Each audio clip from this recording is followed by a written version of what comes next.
What's up guys, welcome back. Today I'm going to show you how to get free horsepower for free. So these upgrades are very specific to a Gen 2 LT1, 91 through 97 I believe, but these upgrades are definitely something that are going to work on like a multiple array of vehicles. Actually the first one that we're going to start with, the coolant bypass on the throttle body. Actually I've got a Gen 2, I've got a couple of Gen 2 LT1s out in the garage. Let's just go out there and let's look at it to make it a lot easier. Okay, so basically what we're going to be looking at is this one right here going down to there. Kind of hard to see on there, so let's go look at this other one. Okay, so here we have a Gen 2 LT1. I believe this is out of an Impala.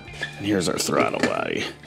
So basically, if you look right here, you'll see there's these two pipe ends that come out. Well, this basically would go there and then that would connect there to your steam port. So what you do is you take the hose that's coming off of your reservoir and you connect it straight to that. Now these, you can just kind of cut off or just kind of leave them kind of go. What this does is this actually sends coolant through there, hot coolant, and you don't ever want anything hot in your throttle body.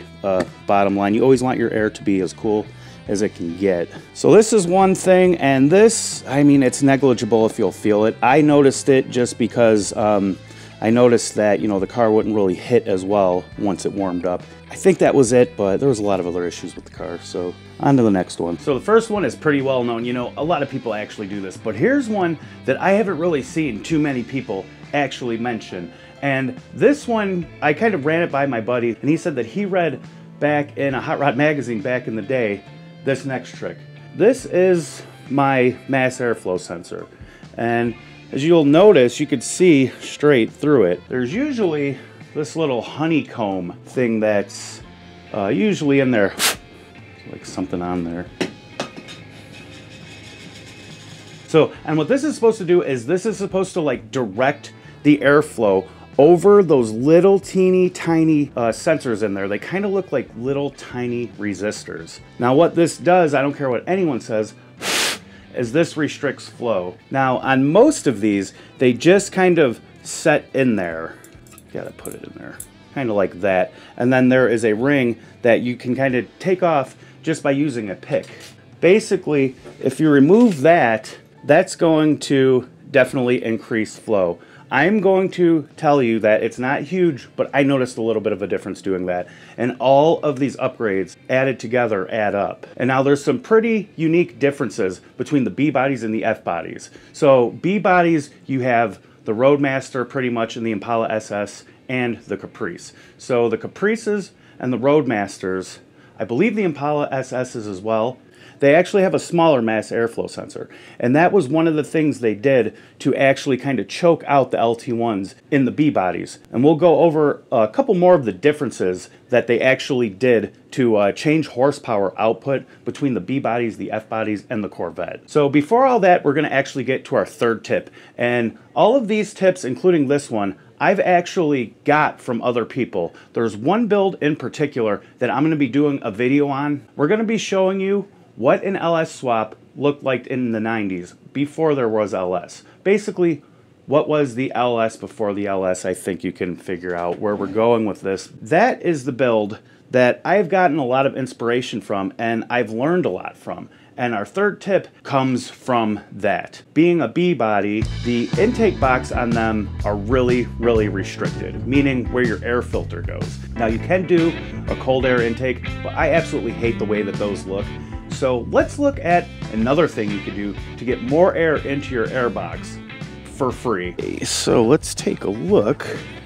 You will notice this is the air cleaner box. You might notice a little bit of a difference. So basically what I did was I just cut out a little slit on the side and I took the original hole that had a little thing on it and I just kind of made it much bigger.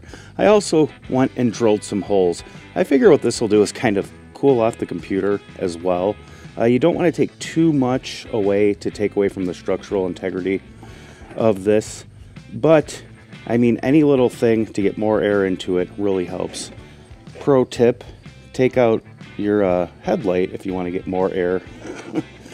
I didn't tell you that. Pretty much, I don't care what anyone says. The LT1 was an absolute banger, especially for its time. And I think it's still a viable option for people who want horsepower and cheap. So now, pretty much other than cam profiles, an intake, and exhaust. The LT1 is an LT1 is an LT1, whether if it was in the B bodies, the F bodies, or the King of the Hill Corvette.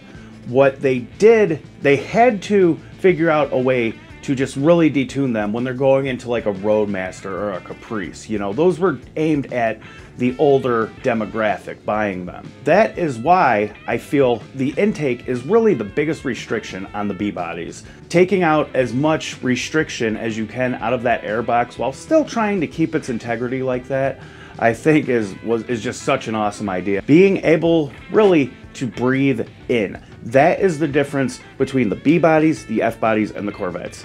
Now, the B bodies, their heads flow the exact same. I believe the aluminum heads might make a little less compression if what I've read is correct, but the difference between the Corvette, just the LT1, not the LT4, C4, is the intake ports.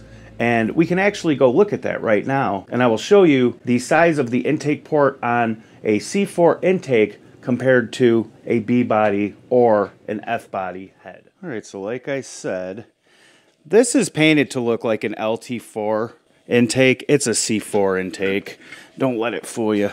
Okay, so here we have two seemingly identical, except for one is painted red, trying to lie, intakes. One is very dirty, the other is pretty dirty, but not as bad. This one right here is off of a F body. This is from a Camaro or a Trans Am, whatever. This is actually from a Corvette. And ask me how I know, because if you kind of see here, these kind of taper in on the bottom, and you can kind of see where the gasket mark goes. And as you notice, these down here on what's the top but looks like the bottom, these ones just go straight down. So now this one was marketed on Marketplace as an LT4 intake, and it wasn't. They didn't really know, but I think, I'm going to be honest with you, if dude's watching, I'm pretty sure you knew.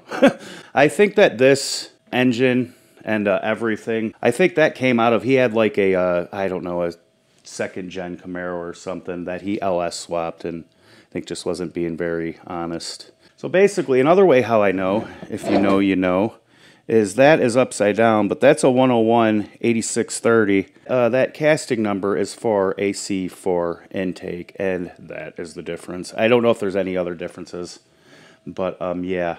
And the guy said he had people asking him to get casting numbers off of, we bought two engines at the same time. One was completely locked up, it's over here. I had to mess up the crank to kind of get it out, but I'm pretty sure that that block can be bored 30 or 60 over. I tried to save the crank, but it's whatever. And I think they were going to mesh the two together and try to make an engine out of it, but then just went the LS route, which is probably smarter, to be honest. And hey, it's fine. Check it out. We got that good, the Mitsubishi sensors. That one's not, but got that. Got a couple of front covers over there for $96, $97. Got a lot of stuff for sale if you guys want to hit me up. But yeah, so I think that's the difference. So I guess these upgrades and all that are kind of just to get you to think about what actually can give you more horsepower, especially with the LT1 engines. And now I actually did a lot of work to my Roadmaster, and I filmed all of it. I actually lost a lot of it by not formatting my camera. If you know, you know. It really sucks. I really only have pictures left to show, but what I did was I put aluminum heads on it that came off of a 95 Camaro. I believe it might have been a Firebird or a Trans Am. And basically, that doesn't do anything for horsepower, but it lightens it up a lot. And I am really sorry for not getting all of that footage or being able to actually show you it, but we're going to be doing something pretty crazy. We're going to try to fit the cheapest headers for a Camaro onto my 1994 Buick Roadmaster. And I'm going to show pretty much everything that entails to do that and whatever we have to do to make them fit.